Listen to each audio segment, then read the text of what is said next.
Israel, kalla inna ma'aya rabbi sayahdini. Tidak mungkin ketangkap kita, tidak mungkin hancur kita, tidak mungkin binasa kita, pasti selamat kita ini.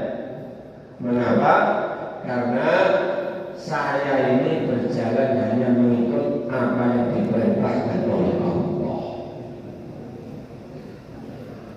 Jadi kata para ulama, itulah pelajaran besar dari Nabi Musa. Pokoknya orang itu kalau sudah taat kepada Allah, manut Gusti Allah, mengamalkan agamanya Allah, yakin pasti selamat. Yakin pasti selamat. Tidak akan celaka, tidak akan binasa.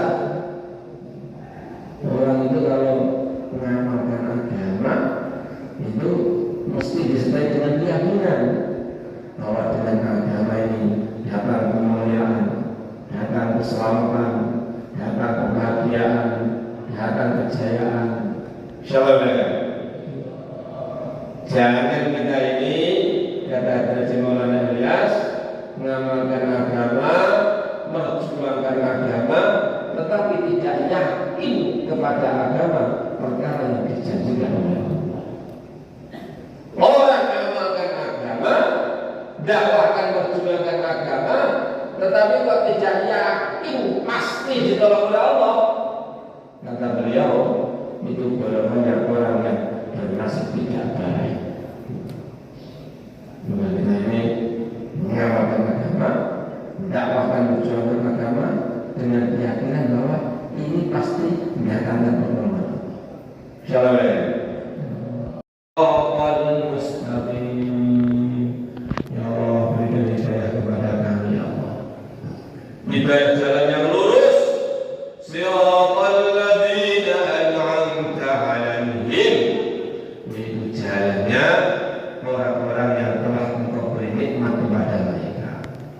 Minan nabiyyin, yaitu para nabi, was-siddiqin, dan orang-orang yang bersungguh-sungguh di dalam imannya, wasyuhada, dan orang-orang yang sanggup mengorbankan apapun bahkan nyawanya untuk agama, was-shalihin, dan hidayahnya orang-orang yang saleh. Ya Allah Subhanahu wa taala, pertama kali usaha hidayah itu memang doa. Jadi nilai iman anak. Usaha hidayah pertama kali itu yaitu dengan doa. Karena memang satu-satunya yang bisa memberi hidayah itu hanya Allah. Innaka la tahdi man ahbabta, walakinna Allah yahdi man yasha. Jadi hidayah itu satu-satunya yang bisa mendatangkan hanya Allah. Sebagaimana apa saja kehidupan, yang ngasih kehidupan juga hanya Allah. Kematian, mati kalau dimatikan oleh Allah. Sehat karena disehatkan oleh Allah. Sakit karena ditakdirkan sakit oleh Allah. Semangat ya karena oleh Allah ditakdirkan semangat.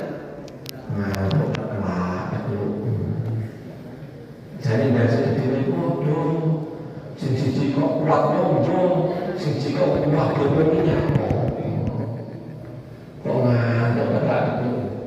Ya karena ditekan oleh Allah.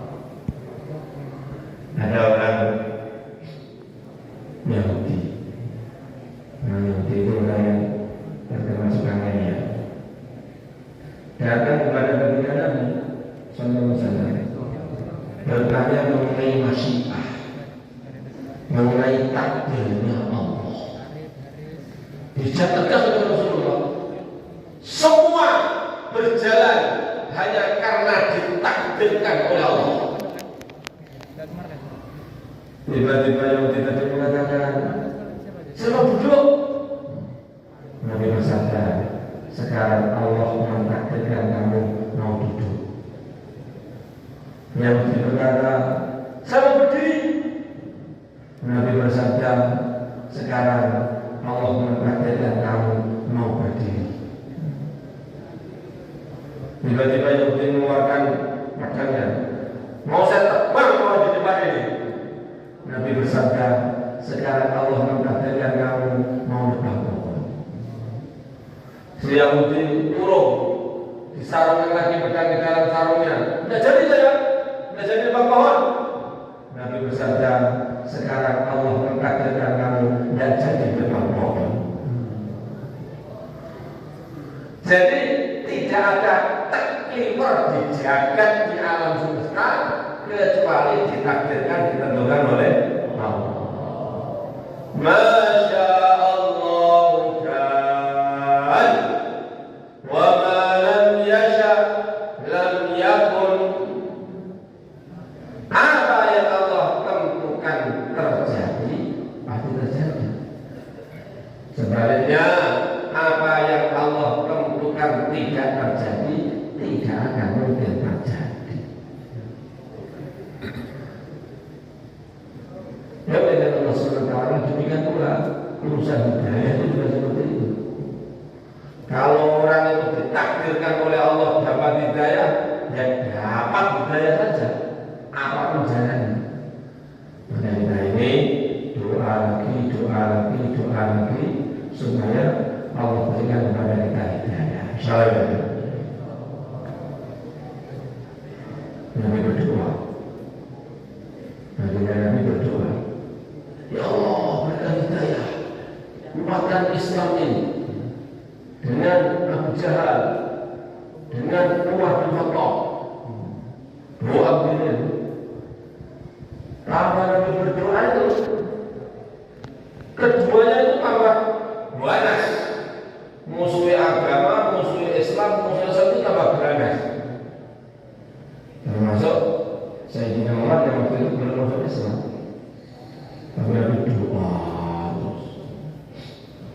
Tiba-tiba Sayyidina Umar itu hari itu marah, mendidik kepalanya oleh amarah. Kalau marah mau bunuh saja. Mau kemana? Umar mau mencari Muhammad. Mau apa? Potong aja. Jadi berangkat ke rumah itu mau membunuh Rasulullah. Maka temannya mengatakan, kamu marah-marah. Itu adik kamu sendiri itu sudah masuk Islam itu. Siapa? Fatimah adik kamu itu. Langsung berbelok menuju rumah Fatimah adiknya. Ternyata di sana mereka sedang taklim membaca ayat-ayat Al-Quran. Begitu mendengar beberapa ayat dilanturkan itu, langsung terus hatinya anyep, langsung berkata, saya ingin masuk Islam, suarkan saya kepada baginda Muhammad. Coba. Jadi kalau Allah sudah takdirkan dapat hidayah itu, siapapun tidak bisa menghalangi. Siapapun tidak bisa menghalangi. Dia dapat hidayah saja. Hanya taklim sebentar, mendengar beberapa ayat, langsung masuk ke dalam hati, dapat hidayah. Sehingga Allah berdoa, berdoa. Makanya ya, kita ini kalau taklim di masjid, taklim di rumah, kata para ulama, selain niat-niat taklim yang lain, niatkan juga, ya Allah, terimalah taklim kami ini sehingga menjadi asbab hidayah bagi Umar bin Khattab di kampung saya, bagi Umar bin Khattab di daerah saya. Insyaallah ya. Ini kita sudah di bulan Sya'ban. Maka bagaimana taklim masjid, taklim rumah mulai dibaca fadilah-fadilahnya Ramadan. Ramadan tinggal sebentar lagi, mulai kita baca fadilah Ramadan sehingga kita menghadapi bulan Ramadan ini dengan tambah kesemangatan dan tambah peningkatan. Insyaallah ya. Ya udah Allah Subhanahu wa taala. Jadi doa kita itu tidak ada sia-sianya. dia itu tidak ada sia-sianya. Sehingga Bilal radhiyallahu ta'ala begitu dilantik menjadi muadzin di Masjid Nabawi, itu setiap kali sebelum atau sudah adzan berdoa, Allahumma inni asta'inuka ala Quraisyin ayyuqimu dinak. Ya Allah, jadikanlah orang-orang Quraisy menjadi pejuang-pejuang agama, orang-orang yang memperjuangkan agama. Tetapi bukan langsung saat itu dikabulkan. Walaupun Sayyidina Bilal sudah berdoa berkali-kali, banyak di antara mereka itu malah semakin menjadi-jadi di dalam memusuhi agama, memusuhi baginda Muhammad, dan memusuhi orang-orang Islam. Termasuk Hindu itu malah orang-orang sumpah, demi Allah, selamanya tidak akan saya masuk Islam. Tapi Sayyidina Bilal itu doa terus, ya Allah, jadilah orang-orang Quraisy menjadi orang-orang yang berjuang agama. Nah, dapat hidayah dan dapatkan hidayah. Akhirnya di hari Fathu Makkah ini, Hindu istrinya tokoh Quraisy Abu Sufyan ini tiba-tiba dapat hidayah masuk Islam. Maka sama teman-teman itu berkata, Bilal, kalau itu sumpah kamu. Dulu kamu sumpah katanya demi Allah selamanya akan masuk Islam. Nah, kalau sekarang masuk Islam itu bagaimana? Lupa kamu sama sumpah. Hindu menjawab, tidak, saya tidak lupa kepada sumpah saya. Dan saya ini tetap tidak masuk Islam. Tetapi masalahnya Islam hanya masuk ke dalam saya. Allah. Dan tidak bisa ditolak. Pokoknya kalau sudah Allah takdirkan jabat hidayah, sudah siapapun tidak bisa menolak hidayah. Termasuk Sayyidina Ikrimah. Ikrimah itu hanya berjalan, memimpin pasukan merangi umat Islam di Uhud. Jadi termasuk yang memporak-porandakan pasukan panah orang-orang Islam Uhud itu antara lain Ikrimah dan teman-temannya ini. Bencinya kepada agama itu kuat.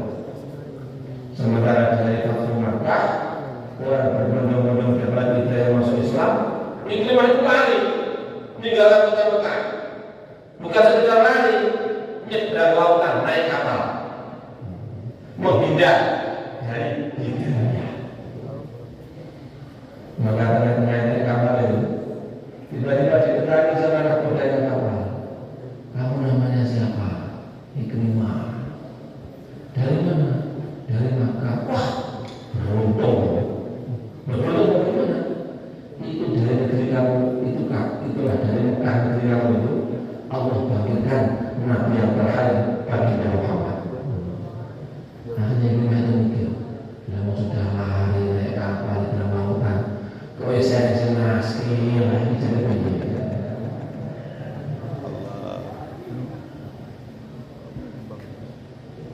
Ringkas cerita, mulai dapat hidayah masuk Islam, bukan sekedar masuk Islam. Begitu masuk Islam langsung ada Rasulullah. Ya Rasulullah, dulu sebelum Islam begitu banyak saya berusaha menghalangi dakwah agama. Maka setelah masuk Islam ini saya mohon diizinkan untuk saya habiskan umur saya untuk dakwahkan perjuangan agama. Berangkat ke belakang. Jadi kalau tidak dimuliakan oleh Allah Subhanahu Wa Taala, maka kita ini doa terus supaya bagaimana diri kita, keluarga kita, penduduk kampung kita, kampung-kampung di sekitar kampung kita, umat manusia seluruhnya dapat hidayah dari Allah. Insyaallah. Jadi kalau kita ini doa ihdinas siratal mustaqim,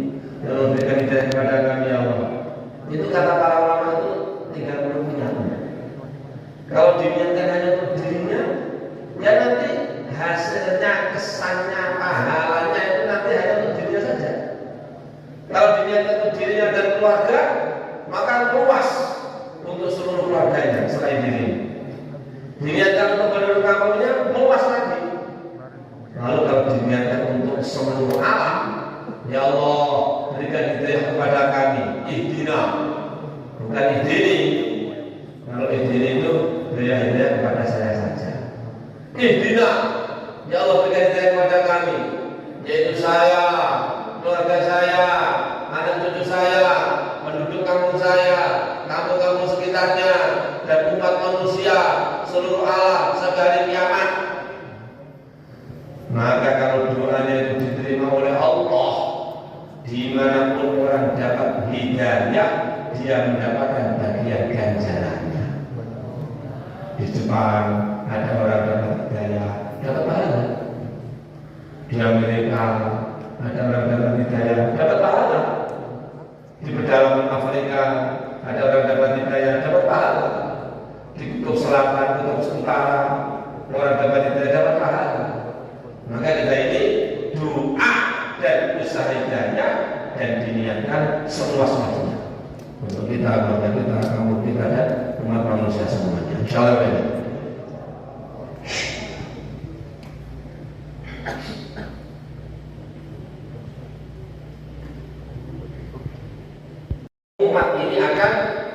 Umat Islam ini akan menerangi seluruh umat dengan cahaya hidayahnya.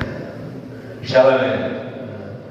Mulai dari Allah Subhanahu itulah dari pertemuan malam ini akan kita bentuk jamaah-jamaah yang pertama kali jamaah 1 tahun. Belum 1 tahun. Yang lihat apa? Bismillah. Jamaah 1 tahun. Sekarang sudah ada banyak jamaah 1 tahun bergerak dan akan kita susul kembali 1 tahun. Jamaah para alumni, para alim ulama. Bismillah, yang niat 1 tahun, niat 1 tahun, alumni baik yang sudah makom, alumni, ya, enggak, ustaz, para ulama, sudah ada 12 tahun, belum? Niat setahun, enggak, termasuk jamaah setahun yang masih di markas, silakan ke depan, yang masih di markas